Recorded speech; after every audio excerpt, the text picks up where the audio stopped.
Hello everyone, আসসালামু আলাইকুম। Welcome to জান্নাস mini kitchen. আজকে চলে এসেছি আপনাদের সাথে সয়া সসের একটি গোপন রেসিপি নিয়ে। অনেকেই হয়তোবা জানেন যে ডার্ক সয়া সস সাদা চিনি দিয়ে তৈরি করা হয়, তবে ডার্ক সয়া সস কিন্তু সাদা চিনি নয়, বরং লাল চিনি দিয়ে তৈরি করা হয়। আর আজকে সেই গোপন রেসিপিটাই আমি আপনাদের সাথে শেয়ার করব।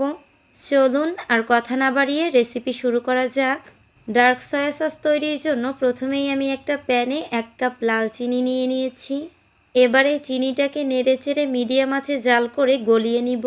দেখতেই পারছেন চিনিটাতে কিন্তু ক্যারামেলের মতো কালার চলে এসেছে। আর এই পর্যায়ে আমি চিনিটাকে আরও 1 মিনিটের মতো জাল করে নিব।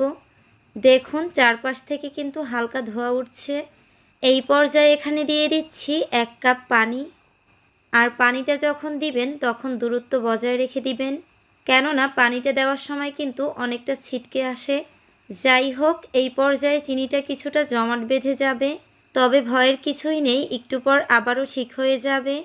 এই পর্যায়ে এখানে দিয়ে দিচ্ছি 1 টেবিল চামচ ভিনেগার আর 1 টেবিল চামচ লবণ। এবার সব কিছুকে হালকা একটু নেড়েচেড়ে একবার বলক তুলে চুলা থেকে নামিয়ে নিচ্ছি। এই তো তৈরি হয়ে গেল ডার্ক সয়া সস। দেখতেই পারছেন একদমই দোকানের মতো পারফেক্ট ডার্ক সয়া সসের রেসিপি শেয়ার করেছি। যাই হোক, আমার আজকের রেসিপি কেমন লেগেছে কমেন্টে জানাবেন।